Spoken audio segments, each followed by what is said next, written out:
Good afternoon, groovy citizens, and happy winning Wednesday. So listen, I don't know where you live, but right now in the DMV area, it is 45 degrees. And when I tell you it's cold, it's cold. I am on the verge of freezing. Now, I know some of y'all may say, it's not freezing. Well, guess what? Maybe not for you, but for me, it is cold. I am not a cold weather person, okay? So this right here is quite cold for me. So anyway, let's just jump on into today's video. I hope you all are having a wonderful day. Y'all know I wake up every day and I say it's going to be a great day no matter what. And typically it always is. So today's topic is you have been set apart. Now, I don't know who needs to hear this, but everybody has been set apart. Let me just say that. But when I say I don't know who needs to hear this, I'm saying this because somebody needs to be reminded that you have been set apart. You were not designed to be and or live a mediocre life. So if you think that you have, I need you to think again, because you have not. Now, I'm going to apologize in advance. Y'all, I have some sinus drainage issues going. I may get into a coughing fit, and it's all good because we're going to make it through this video. So this first quote that I want to share with you is by, I think it's just one long quote. Yep, it is. It's just one long quote, and it's by Bishop T.D. Jakes. And he says, when God gives you glimpses, he sets you apart, not for elitism, not for superiority, not for arrogance sake, but because of the uniqueness of your path. You can never be common in your associations. Now, did y'all hear what I just said? Because of the uniqueness in your path, you can never be common in your associations. So I need you to let that really marinate with you and think about that and be reminded of that. So don't think that the miracle begins at the top of the mountain. The miracle begins down in the valley when he called the 3 from the 12 and said, leave the rest of them to operate on this level, and I set you apart. Some people won't pass that test. They aren't willing to leave the pack. They prefer the associations with the familiar than the sacredness of following that which is divine. Did I not just say to you that you cannot be, what did I say? You can never be common in your associations. That's what I mean by that. Sometimes you're going to have to leave the pack to go to the next level. And here's what happens. See, a lot of times when God calls you to leave the pack, he's not calling everybody in your inner circle, okay? He's not calling everybody in your family. He's calling you. And so you have to be able to hear that voice and know that while he's not calling those around you, it doesn't mean that he doesn't love them and he doesn't care about them and he doesn't have great things planned for them, because he does. But at this particular moment, he's calling you. He's setting you apart from the rest of the pack. So you're going to have to learn that every now and then you're going to have to step out by yourself and go to the next level. And you can't be afraid to do that. Because if you're afraid to do that, then God's going to leave you right where you are and go pick somebody else or choose somebody else. Because he needs that individual that's ready to step up and say, okay, here I am, Lord, use me. Not, oh, okay, Lord, I'm coming, but can I bring the rest of the group with me? No, because he didn't call them. It's not their time. Their time will come. Right now, it's your time. So trust that God knows what he's doing when he's setting you apart, and just go. Just go. I know it feels uncomfortable. I've been down that road many times before. So I know that it feels uncomfortable, but I also know that God has a plan. He's already worked this thing out. All you have to do is trust him and just sit back and believe that he's got everything covered, and he's not going to leave you out there by yourself. He is not going to leave you by yourself. So living life is lonely business. It really is. We grin, we giggle, we smile, but it's lonely business, because if you are really going to follow Jesus, he's going to call you apart by yourself. Everything big that ever happens to you, that you go through, for the most part, you go through it by yourself. Let me put a pin right there. If you've ever stopped to think about it, anytime that, excuse me, you guys, anytime that you've gone through some of the most major things in your life, you had to go through them by yourself, did you not? I mean, really think back over your life to the times when you had to take on something new, be it good, bad, or indifferent. And 9 times out of 10, you were going through it by yourself. Yeah, you have people that have your back, but you were dealing with that thing, excuse me, by yourself. You know why? Because God knew that you could handle it by yourself. He knew that you didn't need to have an entourage with you. So that's why he called you apart. Even if you lose a loved one, and I need you all to really listen to this, even if you lose a loved one and all of the family grieves together, we don't grieve alike, and we didn't all lose the same thing.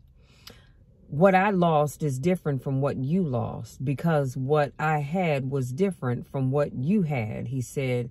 And ultimately, you face that grief by yourself. So let me tell you why I really want you all to, I want you to listen to that anyway. I'm sorry, y'all, let me cut my heat on. I want you to listen to what I did. I want you to listen to that. And he says, even if you lose a loved one, and all of the family grieves together, he says, we don't grieve alike, and we didn't all lose the same thing. What I lost is different from, is different from what you lost, because what I had was different from what you had, and ultimately you face that grief by yourself. This is so right on time, because I got a phone call on, I told you all on Sunday, telling me that a friend of mine had passed. And it, I mean, it hit hard. It was like being gut punched. I think that's what you call it. And it hurt. It hurt a lot. And I know that Alonzo was a good friend. I mean, he was like probably one of the nicest people I know. But update failed. Thank you, Chatty Cathy. But I understand that even though he's no longer here, he meant so many things to so many people. And we didn't all lose the same thing in him. Do you understand what I'm saying? So he has a brother, and he has a sister-in-law. He has a wife, and I believe he has kids, and he has tons of friends. But we all had a different relationship with him, even though we can all say we knew him. Do you understand what I mean? And so it's the same thing with that's why I said this, what I just shared with you was so important, in that even though we all are dealing with the fact that Alonzo's no longer here, he meant so many things to so many different people. And so ultimately we're facing this alone. Even though there are many of us that are saddened by this news, we're all dealing with it individually, if that makes sense, because we didn't all lose the same thing. And so that's why I think it's so important for us to truly understand that you are going to go through some big things in life and some small things in life, but ultimately you're going to have to deal with them by yourself.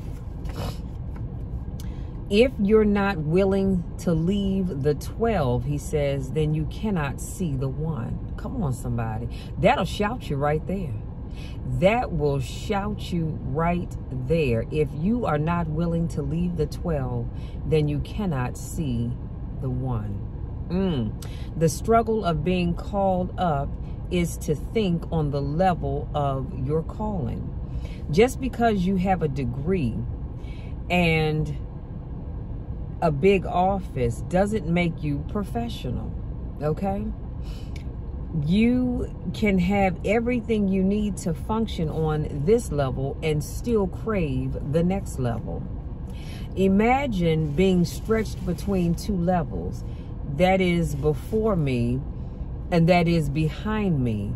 He called them apart by themselves. That's powerful, you guys, and it'll sink in later on. So God had the 12, but he still had to call, he still had to call those that were part of the 12 apart, because he had something special that he needed to do and or to give to the 3 that he could not give to the 12 as a whole. Again, not saying that excuse me, not saying that the others didn't matter to God, because they did. It's just that sometimes he's got to get you by yourself in order to bless you in a way that was not designed for other people. Because again, he's got something else special for them. I'm sorry, where did I leave off? Okay, if we are honest, everybody that's received an upward call has had a downward craving, and those two forces pull you at the same time. Those two forces pulling you at the same time are enough to pull you apart. He sees the fighting on the outside. It's a reflection of the fight on the inside. I'm gonna put a pin right here. If you've ever met someone and they are just always going at it, you know what I mean? They just seem like mean, nasty people. That's because they're fighting a battle that you can't see. They're fighting something on the inside of them, like I said, that you cannot see. But it shows up outside of them. And so that's essentially what that means. What I talked about, God sees the fighting on the outside and knows that it's a reflection of the fight on the inside. He raises his hand to stop it. He tries to stop it in them so that he can step in it. Come on now, in him. The fight on the outside forces him to confront the fight on the inside. You have now found yourself surrounded by narrow thinking people and narrow thinking circumstances and narrow evolving predicaments. I came to prepare your hearts and minds. If you're not prepared to go through some bloody stuff and some dirty stuff and some stinky stuff, you don't want to keep feeding on this kind of a word, because it will open up your mind and open up your thinking and open up your ideas and open up your concepts until all of a sudden you are uncomfortable in what you were once comfortable with. And I think that's something that a lot of people need. A lot of people need to become uncomfortable with something that you've been comfortable with up until now. Because see, once you become uncomfortable, then it'll be so much easier for you to leave that thing behind and go where God is calling you to go. So essentially, and I'll put this quote in the description box, definitely on YouTube. I'll see if it allows me to put it in on Instagram. Depends on how much space, because you know you only get so much space. But I'll do the best that I can. But you see how you've been set apart. But until you are willing, excuse me, to leave the 12, you cannot get what God has for you. Some of you right now, under the sound of my voice, God has set you apart for some great things, but you can't get those things because you won't leave behind what you're holding on to. I don't know if it's that job. I don't know if it's that person that you're married to, that person that you're dating, the home you're living in, the car you're driving, the state that you live in. I have no idea what any of that really means, but you're holding on to something that God is saying, look, I'm trying to set you apart up here, but you want to keep holding on to what's down here. Let it go. And I get it. I do. I absolutely get it. We're familiar with that thing or those things, and that's why we don't want to let them go. But I came by here today to encourage you, to let go of that which God is trying to remove from you so that he can give you better. Many of you keep saying, well, Lord, you know, I've been waiting and I've been hoping and I've been praying and I'm still waiting. And God is thinking, okay, well, I've been trying to give you better. You asked for more. I'm trying to give you more. But until you let go, again, you know, the clasped hands, until I let go of what I'm holding on to, my hands are not open to receive that which God is calling me to, because my hands are already full with whatever this is right here that your hands are full with. So I want you to really sit down and think and ask yourself, all right, Lord, you know, what is it that I'm holding on to that you've been trying to get me to let go of? And then really now here's the thing, when you ask that question, you've got to be ready for the answer that you're going to receive, because we serve an honest God, and he's going to be honest with you, and he's going to say, well, you know what, I could have given you whatever that thing is a long time ago, but you won't let go of ABC so that I can give you XYZ. And now don't get mad at God when he has to tell you the truth. Just get mad at yourself that you weren't, you know, savvy enough to listen and trust that he is a loving God, a caring God, and his word says that he's never going to leave us nor forsake us. So anytime God is taking something from you, always know that he has something else better for you. He's not going to take something from you without having something better for you to go to. But you're never going to know what that better is until you let go of whatever this thing is over here that you are so diehard trying to hold on to. Now, as I wrap this up, today's topic is you have been set apart. But I want you to really think about a few lines of this quote that really stand out for me, and that is, some people won't pass that test. They aren't willing to leave the pack. They prefer the associations with the familiar than the sacredness of following that which is divine. I don't know if that's you. It has been me at times. I can be honest and say that. But whatever that thing is, some of the associations that you have, you're going to have to let those go.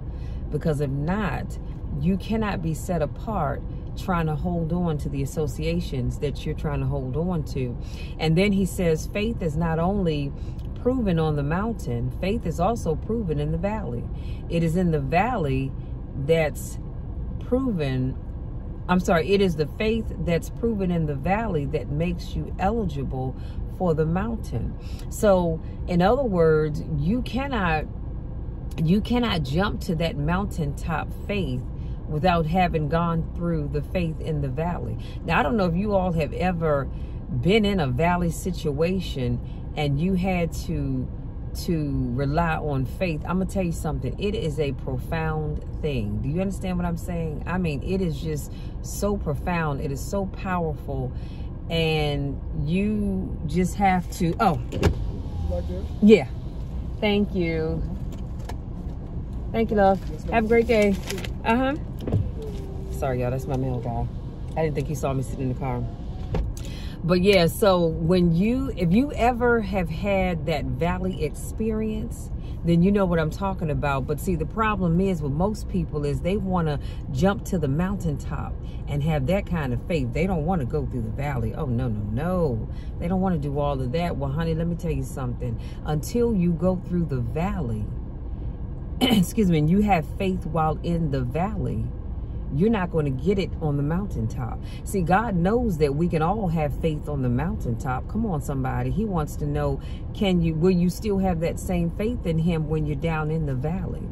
When you're not sure about where you're going to get the money from to pay your bill? When you're not sure how you're going to do ABC or XYZ, God wants to know, will you still have faith in him then? See, because the mountain says that you have arrived, if you will. Let me air quote, you've arrived. And so God knows that you can have faith when you're seeing the thing that you've been asking him for. He wants to know, can you have that same faith when you're in your valley experience and you're waiting on God to answer your prayers? That's what he wants to know. Can he still trust you to have faith? Y'all, that's a whole topic by itself. But then I love it when he says the struggle of being called up is to think on the level of your calling. Some of you all have been called to a higher level, but you can't think on that level yet because you say, well, I don't really see it. Honey, let me tell you something. That's the whole thing with faith. Faith is the substance of things both hoped for and as well as things that you actually receive. See, I have faith and I thank God. That's why I thank God in advance for things that he has yet to bless me with. You know why? Because I have faith. I have faith that God hears my prayers and I believe that he's going to answer them. I don't wait until he answers them in order to have faith. No. I have faith as I'm asking him for it, and I live my life such that I already have it. That's what this is referring to, is when you think on the level of your calling. So I think on the level of the calling that God has given me, and I live and act on that same level. Most of you all say, well, I don't see it, so I can't. No, yeah, you can. You can. It's a mental thing. And then I love it when he says, if we are honest, everybody that's received an upward call has had a downward craving. And those two forces pulling you at the same time are enough to pull you apart. And they are. Those two forces are enough to pull you apart. But I just want to say this as I bid you all good day. I just want to say that even though you feel like you're being pulled apart, I need you to know that God is not going to put you in a situation that he doesn't believe that you can handle. Some of you all right now are going through some situations. I don't know what it is. I don't need to know. But I just want you to know that God knows that you can handle those situations. That's why he gave it to you. I just want you to continue to have the faith. And I want you to live your life as if you have climbed out of that valley situation up into your mountaintop blessing and start acting like you're already there. Don't wait till you get there. Act like you're already there. That's like I said, that'll preach you. That'll shout you right there. That's a whole nother video for a whole nother time. But it's so important that you do that. And if you can do that, if you can allow the associations that you have, again, some of them are with good friends, some of them are even with family members, some are with co-workers. But if you can tear yourself apart from those associations, then you can get to the next level that God has called you to. Because it's right there waiting for you. You just have to be willing to do it afraid. Step out on faith afraid. Yeah, you might be afraid. Yeah, you might be nervous. It's all right to feel that way. But don't let it stop you from getting to the next level. That's what I need you to stop allowing. And that is for your fear to keep you from getting all that God has for you. Again, I don't know what God has called you for, but I do know that everybody has been called or has been set apart. And if you haven't just yet, your time will come. You just need to be ready for it. I wake up every day and I say, Lord, if you can use anybody, use me. I wake up every day and I tell God, you know, it's all right. Use me, Lord. Use me to be a blessing to your people, be it in word and or deed. But use me, oh God. Now, here's the thing. When you do that, you've got to be ready, because God will use you. And sometimes it happens and people aren't quite ready. You're like, oh, wait a minute, hold on, God, I wasn't ready for that now. So when you do that, you need to make sure you are truly ready. But you also need to make sure that when God is ready to set you apart for something greater, excuse me, that you are ready to be set apart and used for his glory. Because remember, it's not about you. It's all about God getting the glory. Hopefully something that I said resonates with you, and maybe you've been wondering, Lord, have I been set apart for something special? If you've been wondering that, then I'm telling you, you have. Listen, if this is your first time watching one of my videos, I want to say welcome. Thank you so much for joining me. If this is not your first rodeo, welcome back. Y'all know I miss you when I don't get to see you. Lord, I'm getting tongue-tied. I miss you when I don't get a chance to see you. You know the drill, you know the spiel. I love you all to the moon and back, and there is nothing, and I mean absolutely nothing that you can do to change that, because I'm going to love you no matter what.